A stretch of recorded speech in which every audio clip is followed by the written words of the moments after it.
Halo guys, kembali lagi bersama channel ini Emi Review.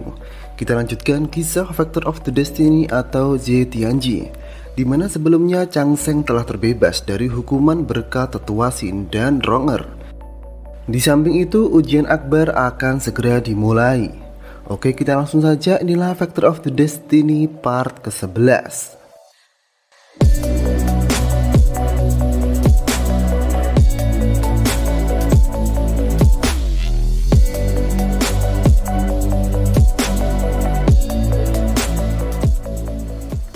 Ujian akbar semakin dekat. Sepertinya masih sama, halangan dan rintangan akan mempersulit akademi tradisional. Walaupun Moyu dan Sang Ratu tahu akan hal itu, sepertinya mereka hanya diam saja. Akademi tradisional hanya pion catur yang seharusnya memang tak muncul kembali. Di samping itu, klan iblis masih menyerang di balik bayang-bayang, di mana di situ Wumian menyerang salah satu murid Akademi Tiandao, dan setelah itu menyusup ke dalam Akademi Tiandao dengan menyamar menjadi salah satu murid Akademi Tiandao. Hingga datanglah hari ini, di mana ujian akbar kerajaan tiba, dan untuk pertama kalinya dalam 19 tahun terakhir dihadiri 6 akademi besar, yang sebelumnya hanya 5 akademi.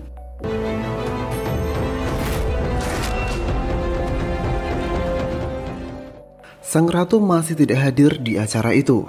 Terlihat hanya Tetua Xin dan Moyu. Dalam obrolan mereka, Moyu memprediksi Han Sila yang akan menjadi juara, sedangkan Tetua Xin masih mendukung Chang Sheng. Ujian babak pertama adalah ujian perasaan spiritual. Semua murid disuruh menghafal catatan dari semua buku yang ada di sana, dalam hati atau perasaan. Kemudian mereka disuruh menjawab pertanyaan dalam hati juga. Dan dengan jawaban itu, mereka diminta membuat pola. Barang siapa yang bisa menjawab banyak dan membuat pola yang besar, itulah yang akan menjadi pemenangnya. Oke, tak perlu lama-lama, kemudian pendeta Xian mulai ujiannya, di mana saat itu ratusan buku dari kerajaan jauh dibuka. Para murid mulai mencermati satu persatu, tak terkecuali Chang Sheng dan kawan-kawan. Masih dengan akal liciknya, Yaar menyuruh anak buahnya menyerang akademi tradisional, agar akademi tradisional gagal dalam ujian itu. Walau sangat terlihat kezoliman di depan mata mereka, semua yang ada di sana tak peduli dengan akademi tradisional. Karena memang dari awal akademi tradisional hanya pion catur yang seharusnya tak ada. Tetua Xin pun juga diam. Apakah dia sengaja diam untuk melihat kemampuan Chang Sheng yang sebenarnya? Orang-orang juga tak tahu.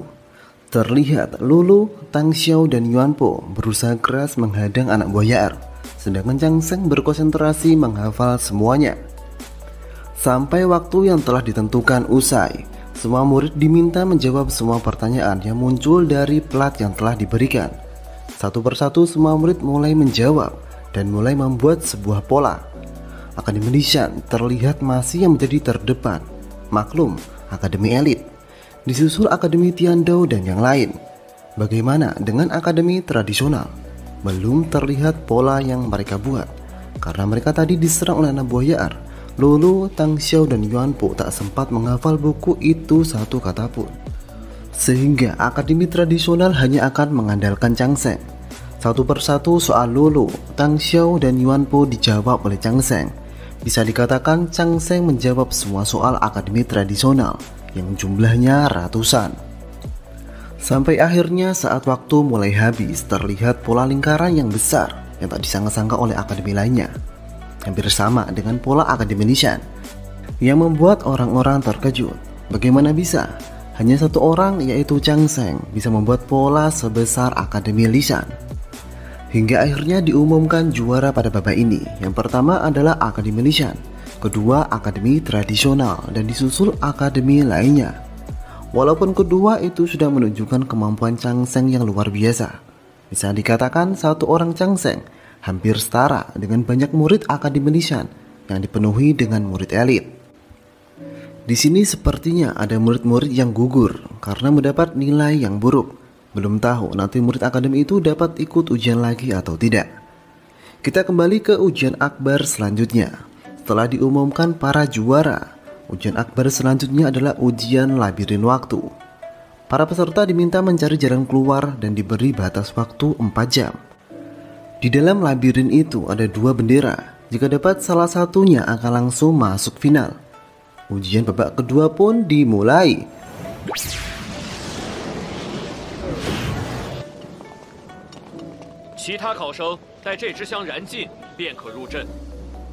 Semua murid kemudian masuk ke labirin itu.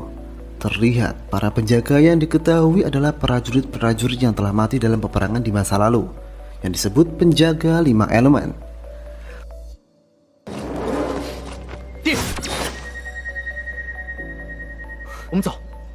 Saat itu Chang Sheng dan yang lainnya menemukan sebuah kotak yang isinya seperti batangan giok, yang ternyata itu adalah aturan pergerakan penjaga labirin waktu, yang diketahui disebut batang penghitung. Dengan analisanya, Chang Sheng kemudian berhasil memecahkannya dan sekilas dapat lolos dari penjaga-penjaga itu.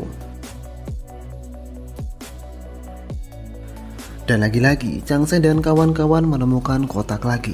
Tapi kali ini bukan batangan giok, tapi batangan bambu. Di tempat lain ternyata Moyu masih saja menjegal Chang Sheng agar tak lolos ujian babak ini, dengan menyuruh anak buahnya menggerakkan para penjaga agar selalu mengincar Chang Sheng. Tapi itu sia-sia. Di tempat lain, Rong Er yang melihat awan hitam di kota Sendu memutuskan untuk kembali.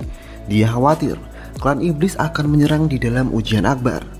Dia juga khawatir dengan Chang Sheng pastinya.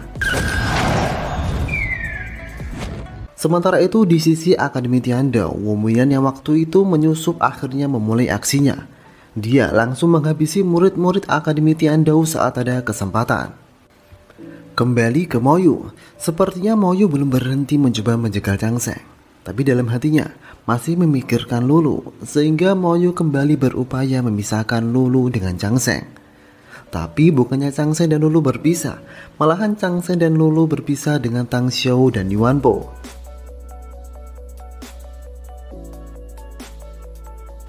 Di saat yang bersamaan, Chang Sheng melihat para murid Akademi Tiandou sudah tergeletak mati. Chang Sheng langsung menyadari cara mereka terbunuh seperti insiden Guguang saat itu. Dan lagi-lagi, orang-orang Akademi Tiandou kembali datang dan menuduh Chang Sheng lah pelakunya. Disusul Lulu yang terkena serangan dari Wu Mian, sehingga Lulu dan Chang Sheng kemudian kabur. Setelah mereka berdua lolos, Chang Sheng menyadari bahwa batangan giok dan bambu itu adalah perwujudan dari yin dan yang jika dipadukan akan dapat menemukan jalan keluar. Sehingga akhirnya Chang Sheng dapat menemukan jalan keluar terakhir. Sementara itu Akademi Lishan juga sudah sampai di tempat terakhir, di mana terlihat 2 bendera yang diperebutkan untuk sampai di final. Sekilas 2 bendera akan menjadi milik Akademi Lishan dan Akademi Tradisional. Tapi Moyu lagi-lagi menggerakkan banyak penjaga untuk menyerang Chang Sheng. Akademi Lishan yang melihat itu tak lantas membantu Chang Sheng. Mereka bodoh amat dan langsung mengambil bendera. Di saat yang bersamaan datang serangan klan iblis yang menyerang Akademi Lishan.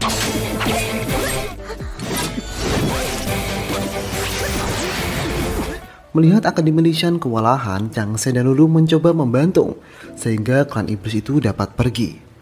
Akademi Lishan sangat berterima kasih atas bantuannya.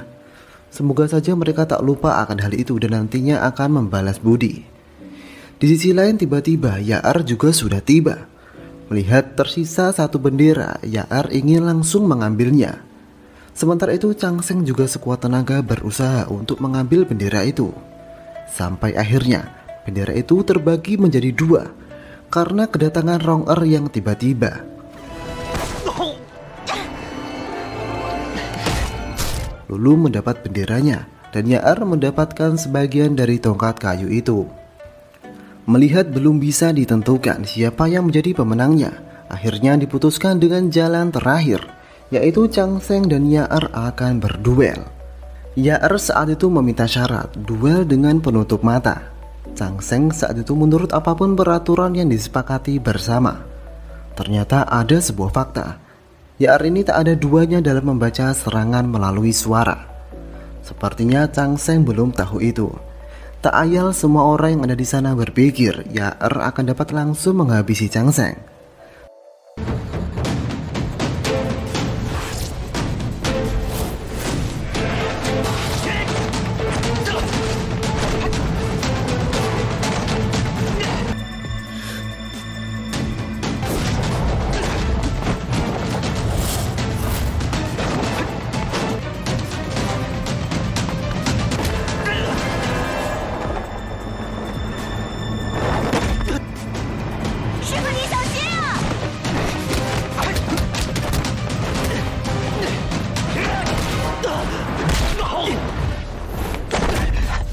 Tapi itu segera dipatahkan oleh Chang Seng. Di atas langit masih ada langit. Chang Seng dapat mengungguli Yaer dan akhirnya dapat mengalahkan Yaer. Bukan Yaer kalau hanya diam saja mengakui kekalahan. Dia masih berbuat curang dengan menyerang Chang Seng dengan senjatanya, yang membuat Chang Seng segera tumbang. Tapi lagi-lagi Chang Seng membuat orang-orang terkejut. Dia langsung bangkit. Ternyata kali ini Chang Seng selamat karena jimat yang telah Lulu berikan kepadanya. Dengan kecurangan itu, Yaer kemudian didiskualifikasi dari ujian akbar. Sementara itu, Qiu Sanju menyadari Chang Seng menggunakan sebuah formasi bernama formasi lapangan Zowen. Walau Yaer ahli pergerakan suara, tapi Chang Seng sudah mengunci semua pergerakan Yaer di atas arena. Sebuah langkah yang luar biasa. Setelah Yaer tersingkir, akhirnya inilah pertandingan finalnya. Chang Seng melawan Hanshi. Kali ini Chang Seng dan Hanshi dibawa Tetua Xin menuju dunia daun.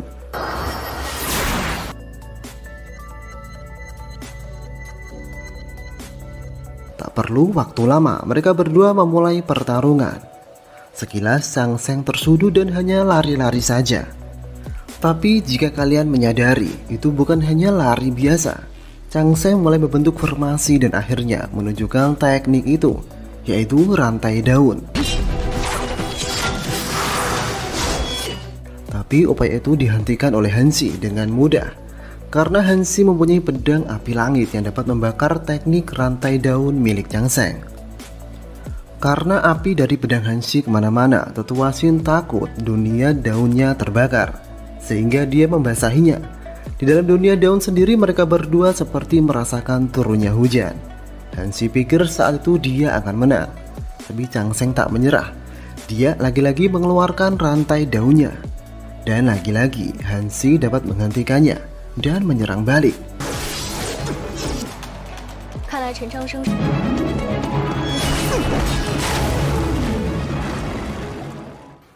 Tapi itu hanya bunsin air Chang Seng, sehingga Hanshi mengakui kekalahan. Dan akhirnya Chang Seng lah menjadi juara pertamanya.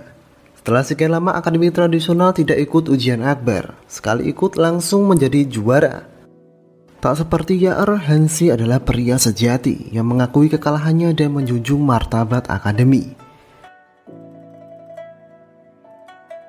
Di tempat lain di pegunungan kota Xining, terlihat Guruji menyuruh Yuren agar pergi dari pegunungan. Karena Guruji sadar, jika Chang Seng menjadi juara, orang-orang kerajaan Zhou pasti akan menyelidiki asal-usul Chang Seng. Dan Guruji tak mau akan hal itu. Rahasia apakah yang disembunyikannya? Sekilas Yuren tak mau, karena Yuren sudah berjanji kepada Chang Seng akan selalu menunggunya. Tapi setelah Guruji memaksa, akhirnya Yuren menurut saja. Sementara itu Chang Seng yang telah menang dipanggil oleh Tetua Xin.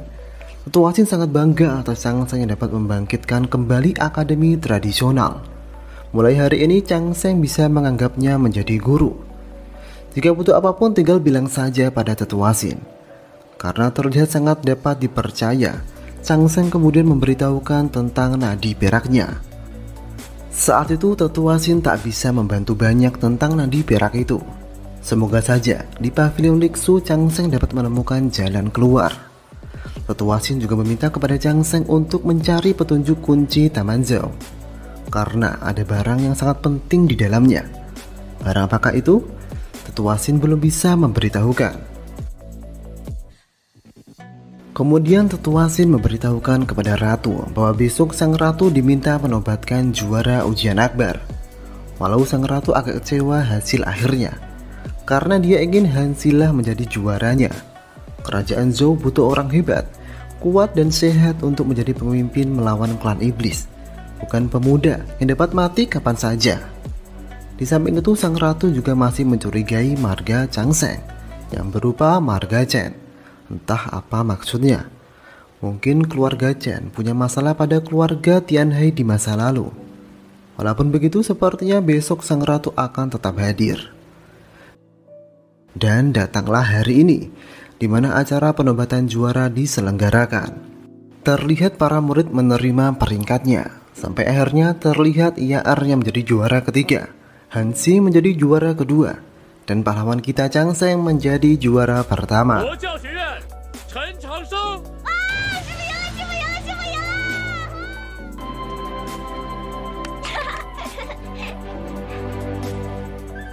Dan benar saja sang ratu memang benar-benar muncul.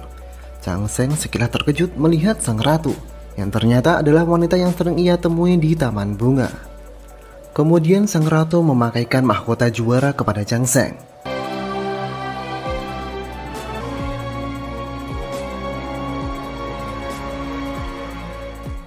Dan membuat semua orang terkejut, karena Chang Sheng kemudian dilantik menjadi kepala akademi tradisional. Diketahui itu sudah dipertimbangkan tetua Xin bersama sang ratu, sehingga Chang Sheng saat itu menjadi kepala akademi termuda dari 6 akademi besar.